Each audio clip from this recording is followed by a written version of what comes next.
حکمت کا اشتراک ایک صوفی کی شخصیت کے لیے کیوں اہم ہوتا ہے؟ تقوی اس لیے ضروری ہے کہ تقوی کے بغیر کسی نفس کی تزکیہ نہیں ہوتا۔ تقوی اس بات کا ثبوت ہوتا ہے کہ یہ شخص جو ہے یہ اللہ سے ڈرنے والا ہے۔ تقوی بنیادی طور پہ تنہائی میں اللہ سے ڈرنے کا نام ہے۔ جب آپ کو نہ کوئی حکمران دیکھ رہا ہے، نہ کوئی معاشرہ دیکھ رہا ہے، نہ کوئی رشتہ دار دیکھ رہا ہے، کوئی انسانی آنکھ آپ کو نہیں دیکھ رہی، اس وقت آپ کو احساس ہوتا ہے کہ اللہ مجھے دیکھ رہا ہے۔ اور جو جبلتیں اور جو قوتیں آپ کو عطا اللہ نے کی ہیں ان کو پھر آپ مس یوز نہیں کرتے۔ آپ کے ہاتھ سے، زبان سے، آنکھ سے، منہ سے، ناک سے، پاؤں سے لوگ محفوظ رہتے ہیں۔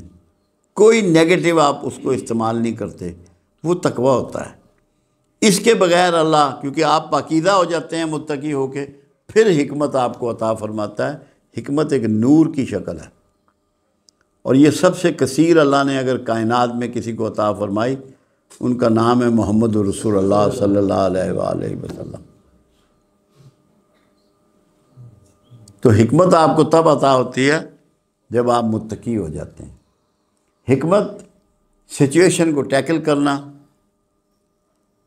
اللہ کا طریقے سے تعارف کرانا، قرآن کا طریقے سے جاننا، رسول اللہ صلی اللہ علیہ وسلم کے بارے میں لوگوں کو پراپر آگاہی دینا، لوگوں کے دکھوں سے ان کو نکالنے کے طریقے بتانا، بیماریوں سے نجات کے طریقے بتانا، مخلوق کے لیے آسانیاں اور آسودگی پیدا کرنے کا خصوصی علم، ان کو اللہ سے جوڑنے کا خصوصی علم جو ہے وہ حکمت ہے۔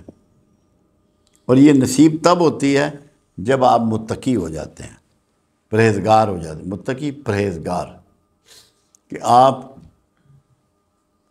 منکرات میں سے کچھ نہیں کرتے اور اللہ سے ڈرتے ہیں، اور یہ غالب امکان آپ کو رہتا ہے کہ میرا اللہ مجھے دیکھ بھی رہا ہے اور مجھے سن بھی رہا ہے۔ پھر آپ کو جب حکمت عطا ہوتی ہے تو پھر آپ صحیح معنوں میں صوفی بن جاتے ہیں۔ صوفی کہہ لیں یا اللہ والا کہہ لیں یا درویش کہہ لیں، نام جو بھی دے لیں، مراد تو یہی ہے کہ اللہ کے ان بندوں میں سے جو اللہ کے مقربین ہیں اور پسندیدہ لوگ ہیں، ان میں آپ کا شمار ہو جاتا ہے۔ تقوی اس کے لیے ضروری ہے، کیونکہ پاکیزگی کے بغیر نورانی چیز آپ کو عطا نہیں کی جا سکتی۔ اس کو قرآن سے اگر سمجھ لیں تو بات سمجھ میں آ جائے گی۔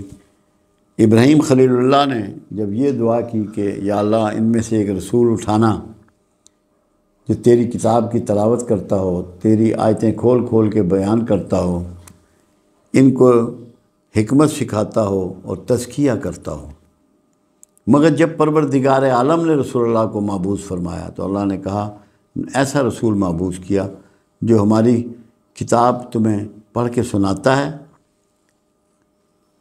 ہماری آیتیں تمہیں کھول کھول کے بیان کرتا ہے، تمہارا تزکیہ کرتا ہے اور تمہیں حکمت سکھاتا ہے۔ یہاں اللہ نے ابراہیم خلیل اللہ کی دعا کے مقابل ایک تبدیلی کی۔ حکمت سے پہلے تزکیہ کو اللہ لے آیا۔ ابراہیم خلیل اللہ کی دعا میں حکمت پہلے تھی اور تزکیہ بعد میں تھا، مگر اللہ کے رسول کے مبعوث ہونے کے وقت جو اللہ کا حکم ہوا وہ یہ تھا کہ تزکیہ کرتا ہے اور حکمت سکھاتا ہے۔ تزکیہ میں نے آپ کو پہلے پاک کرتا ہے تاکہ حکمت آپ کے برتن میں ڈالی جا سکے۔ تو یہ ترتیب اللہ نے بدلی تاکہ ہماری سمجھ میں یہ بات آ جائے کہ متقی ہوئے بغیر کوئی حکمت کا اہل نہیں ہو سکتا۔ پاکیزگی کے بغیر کوئی حکمت کا اہل نہیں ہو سکتا۔ میں اللہ تللے جاری رکھوں، عیاشی جاری رکھوں، منکرات کرتا رہوں اور میں یہ کہوں کہ میں درویشی مجھے نصیب ہو جائے، تو یہ دھوکہ تو ہو سکتا ہے، اصل نہیں ہو سکتا۔ اس کے لیے ضروری ہے کہ میں صاحب تقوی ہوں، متقی ہو جاؤں، اللہ سے صحیح معنوں میں عملی طور پہ ڈرنے والا ہو جاؤں۔ جب تک یہ ڈر غالب نہیں آئے گا لوگ متقی نہیں ہو سکتے، اور جب تک متقی نہیں ہوں گے حکمت ان کو نصیب نہیں ہوگی۔ کوئی بناوٹ تو کر سکتا ہے، ہیرا پھیری کر سکتا ہے، حکیم نہیں ہو سکتا۔